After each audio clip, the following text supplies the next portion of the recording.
19h45, la barre info soir, messieurs, dames, bonsoir et bienvenue à cette nouvelle session d'information du mercredi 25 septembre 2024.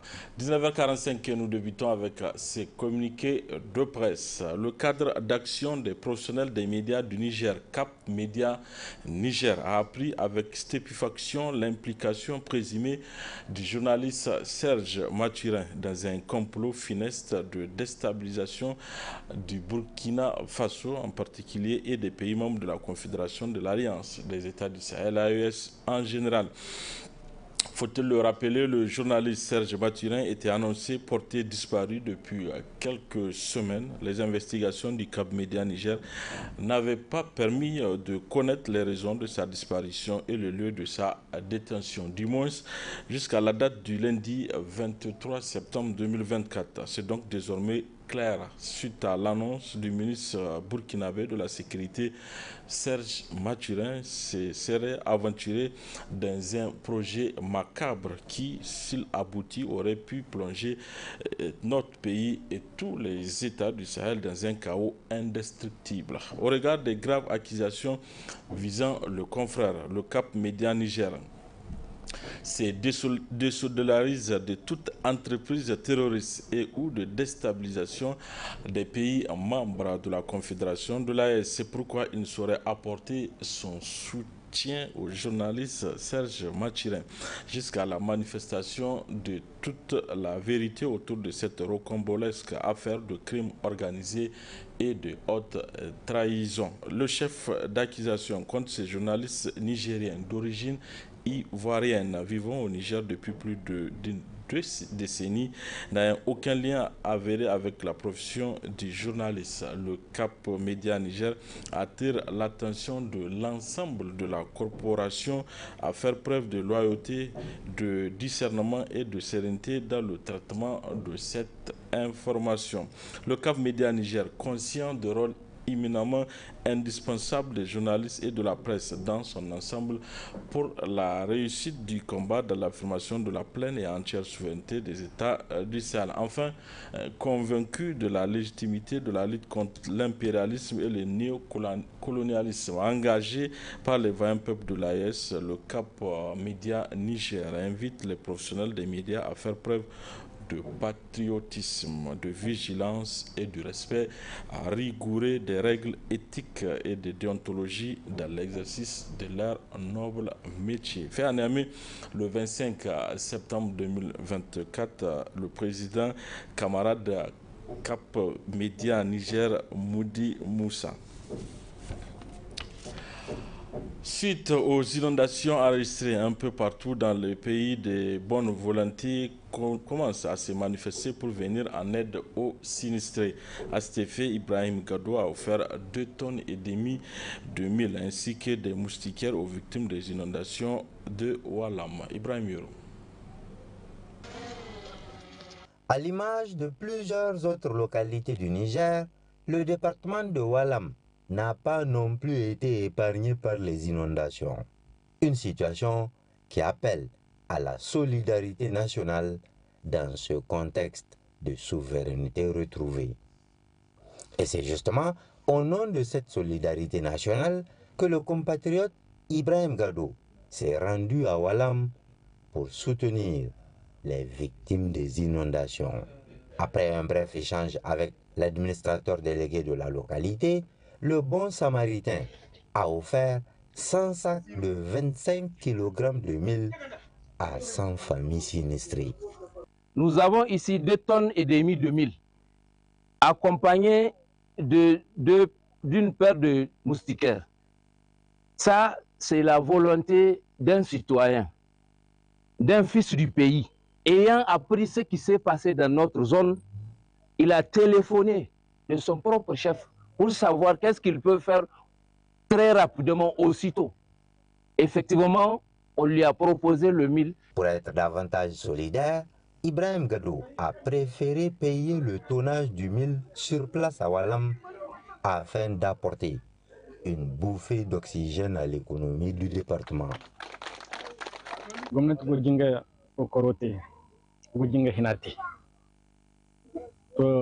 Le don est certes modeste au regard des besoins, mais pour l'administrateur délégué, c'est la volonté d'aider qui est le plus important. La solidarité que prônent nos autorités au plus haut sommet, c'est ça qui vient de se concrétiser à travers le geste de ce fils du pays, Ibrahim Gado. Sur la tête ou en moto, les bénéficiaires venus les mains vides sont repartis, chacun avec son mille. Dans la même lancée, il a aussi remis une enveloppe symbolique à chaque bénéficiaire. Le consortium Oxfam et Rotab Niger a procédé ce mercredi 25 septembre à Zender au lancement de l'appel à proposition dans le cadre du projet Réagir phase 4. C'était dans la salle de réunion de l'ex-conseil régional de la ville de Zender, Ben Salah Moussa. Zender constitue la dernière étape du consortium Oxfam et Rotab destiné au lancement de l'appel à proposition dans le cadre du projet renforcement et accompagnement des organisations de la société civile pour une gouvernance inclusive et redevable Réagir, un projet financé par l'Union européenne et mis en œuvre par Oxfam et Rotab. Ce 25 septembre 2024, la mission a rencontré les représentants de plusieurs organisations de la société civile de Zender pour donner l'information sur les lignes directrices de l'élaboration des propositions tout en respectant les différents critères. Nous sommes heureux d'être aujourd'hui à Zender, qui constitue, comme l'a dit M. Anoukou, la dernière étape. Il s'agit pour ces missions-là de donner l'information. Il y a également la présentation du projet même, juste un PowerPoint de quelques slides. Je vous invite vraiment à bien suivre, mais bien sûr, et l'appel est en ligne sur Niger Emploi, et je sais qu'aujourd'hui, c'est en train de circuler à travers les réseaux sociaux. C'est une occasion en or pour mieux comprendre les documents qui circulent sur les réseaux sociaux ces derniers temps à Zender et avoir des réponses par rapport à des questions soumises aux représentants de Oxfam et Rotab de Zender. Le chef de base Oxfam Zender souhaite que la ville soit bien représentée. C'est un challenge pour nous et je vous invite à ce défi. C'est un certain nombre de SC qui seront sélectionnés au plan national. Je souhaiterais que Zender fasse la une comme d'habitude. Je souhaiterais que Zender se démarque du lot comme d'habitude et que vous gagnez le plus gros lot en nombre et en budget. Donc vraiment c'est un challenge d'analyser, de réfléchir et surtout de faire des propositions innovantes. Parce que ce qui peut cliquer l'œil d'un évaluateur, c'est le caractère innovant de votre dossier. Nous avons atteint un stade où on a dépassé le surplace. Assurez-vous que dans tout document que vous allez proposer, il y a quelque chose d'innovant dans votre... Et c'est ce qui va vous démarquer du lot. Donc je ne vais vraiment pas vous apprendre comment élaborer un dossier, mais je vous invite à plus de rigueur dans le développement de vos différentes propositions, parce que les évaluations qui seront faites seront rudes. Il y aura des centaines et des centaines de dossiers qui seront évalués et peut-être un certain nombre, 50 ou 60, je ne sais pas, le nombre vous sera donné ultérieurement, qui seront choisis et qui vont bénéficier de ce lot. Donc pour pouvoir être dans ce lot, il faudrait vraiment sortir du lot, il faudrait proposer quelque chose de qualitatif, de très conséquent, de très clair et qui contribue justement aux différentes politiques nationales en matière de développement. Quant aux représentants de l'Union européenne, en lançant officiellement cet appel à proposition, a exhorté les organisations de la société civile de Zender à participer activement à cette compétition nationale. Je ne douterai point de votre capacité à participer à cette compétition nationale. Comme venait de le dire le représentant local de Oxfam, c'est une compétition à l'échelle nationale et je vous souhaite bonne chance. Et je déclare en tout cas lancer la rencontre sur la présentation des lignes directrices de l'appel à proposition qui vous sera présenté. Et effectivement, l'occasion vous est offerte, séance tenante, de vous éclairer sur les questions que vous poserez sur place, mais également vous indiquer pour la garantie de la transparence de cet appel à proposition Le comité d'évaluation sera présidé par la tutelle des organisations non gouvernementales, le ministère de l'Intérieur. Nous y prendrons part à l'évaluation, y compris Oxfam et Rotab. Le présent appel à proposition a pour objectif général de renforcer les capacités des organisations de la société civile dans leur rôle d'acteurs du développement au Niger.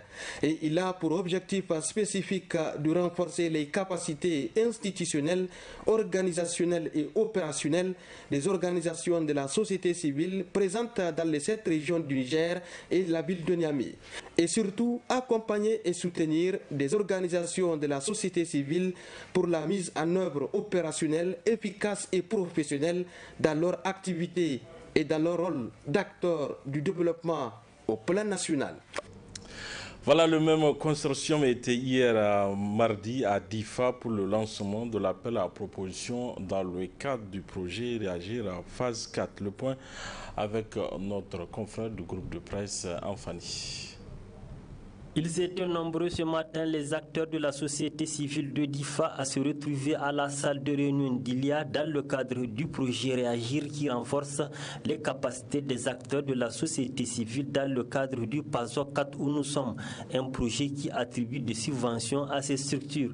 Après avoir souhaité la bienvenue aux participants, le coordonnateur régional du réseau des organisations pour la transparence et l'analyse budgétaire, le ROTAB, a demandé aux OSC de bien vouloir soumissionner afin d'obtenir leurs subventions. La région du Difa ne doit pas être en reste et que nous devons soumissionner au maximum sur les diverses thématiques en lien avec les objectifs du projet et vraiment acquérir des financements de cette phase-là du PASOK. Autre intervention est celle du chef de base Oxfam Difa dans laquelle il définit les thématiques de la phase 4 du projet. La transparence et le suivi budgétaire, la redevabilité, la gouvernance de la sécurité alimentaire, les femmes et la jeunesse, le changement climatique et protection de l'environnement.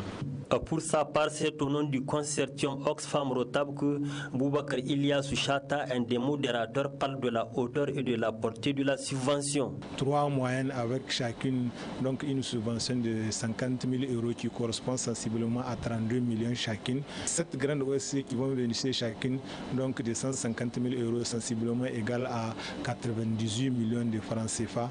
Donc l'objectif c'est de pouvoir renforcer les capacités des acteurs de la société civile donc à participer donc à la promotion non seulement de la gouvernance mais aussi du développement, et nous avons choisi un certain nombre de thématiques.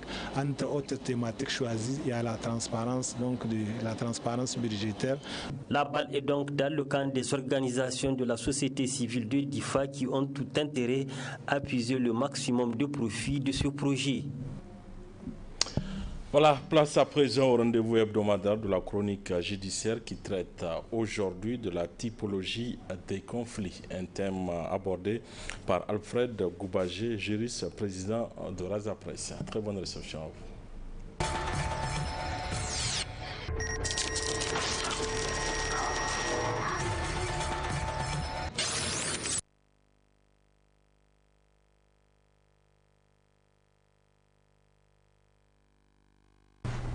Définir un peu quelles sont les différentes catégories de conflits armés que nous avons.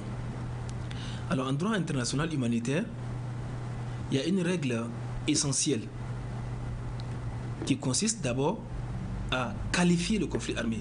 On peut avoir un certain nombre de situations qui se déchaînent dans la conduite des hostilités, et on ne peut pas savoir quelle est la règle juridique qui s'applique à cette forme de conflit. Donc il faudrait forcément qu'on identifie en fonction de la situation en présence quel est le régime juridique qui s'applique. Et c'est ça qui va nous permettre d'identifier la nature du conflit en cours. Par exemple, en droit international humanitaire, on peut avoir un conflit armé non international. Comment est-ce que ce conflit se présente? On peut avoir un conflit armé international. Comment est-ce qu'il se présente? Donc, il est avant tout nécessaire de procéder à un mécanisme de qualification du conflit. Et une fois le conflit est qualifié, on peut déterminer le régime juridique spécifique qui s'applique. J'étais depuis un certain temps en train de parler du conflit.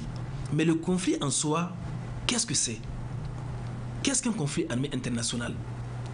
Et concernant la notion même du conflit armé, c'est l'article 2 commun aux 4 conventions de Genève du 12 août 1949 et l'article 1 du protocole additionnel 2 qui apporte quelques éléments de définition du conflit armé. Mais ce n'est qu'à partir de 1995, avec la décision du tribunal pénal international pour l'ex-Yougoslavie, que les juristes connaissent bien, qu'on appelle l'affaire Tadic, c'est cette affaire qui a permis au tribunal de définir ce qu'on appelle véritablement un conflit armé. Et dans cette décision, le tribunal pénal international pour l'ex-Yougoslavie avait estimé qu'il y a un conflit armé chaque fois qu'il y a un recours à la force armée entre les États ou un conflit armé prolongé entre les autorités gouvernementales et des groupes armés organisés ou entre de tels groupes au sein d'un État. Donc retenez que dans cette définition, la notion du conflit armé renvoie à celle de l'usage de la force armée, à celle de l'utilisation des armes. Voilà un peu ce que le tribunal avait retenu s'agissant du conflit armé. Et il y a conflit à chaque fois qu'il y a recours à la guerre, recours aux forces, à la force armée entre des États ou entre des groupes armés au sein d'un État.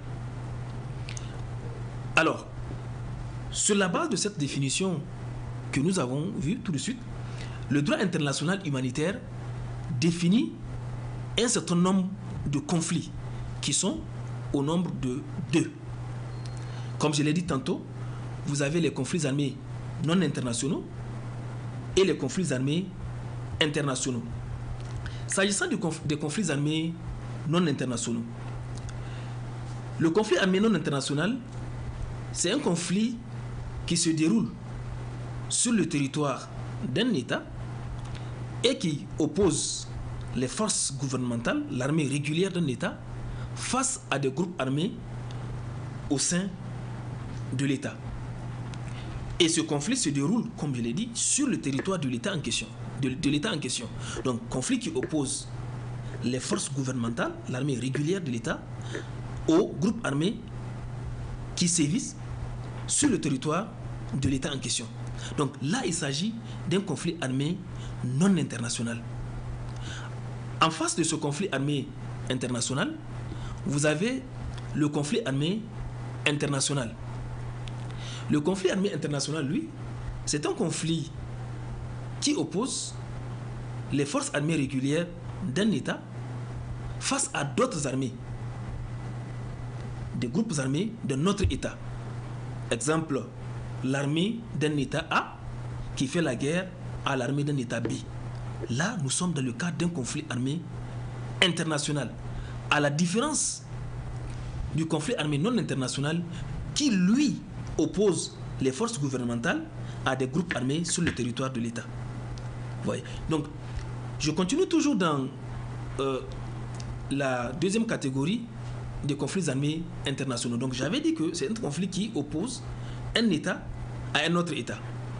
Tout comme ce conflit armé international peut être considéré lorsque il y a également affrontement entre l'État en question et des groupes ethniques qui luttent au nom de leur droit à l'autodétermination. Un groupe ethnique peut être en guerre avec un État et en exerçant ou bien en vue de l'exercice de son droit à l'autodétermination. Donc, ce groupe, par exemple, peut, on l'a vu dans certaines régions, sont arrivés à la création d'un État. Par exemple, quand vous prenez ce qui est arrivé au Soudan du Sud, vous voyez, on est arrivé à la création de cet État. Donc, le droit international humanitaire reconnaît à ces groupes la qualité, ou bien en fait les conflits dans lesquels ils sont impliqués sont considérés comme des conflits armés internationaux. Et donc, quand il y a conflit armé international, eh bien, il y a un certain nombre de règles juridiques qui s'appliquent. Par exemple, quand vous prenez les conflits armés internationaux, c'est l'article 1, paragraphe 4 du protocole additionnel 1 qui est venu rajouter qu'un conflit armé sera qualifié d'international si les peuples partis au conflit luttent contre la domination coloniale et l'occupation étrangère et contre les régimes racistes dans l'exercice du droit des peuples à disposer d'eux-mêmes.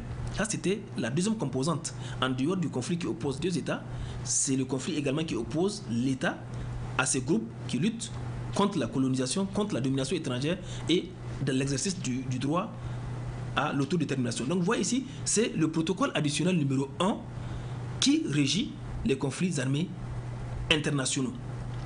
Vous avez également les conventions de Genève en elles-mêmes. Par exemple, la première convention qui régit la conduite des hostilités sur terre, la deuxième, le conflit sur mer, et la troisième protège les combattants et relative aux prisonniers de guerre, et la quatrième, les populations civiles. Donc, sur ces conventions, nous avons le protocole additionnel numéro 1.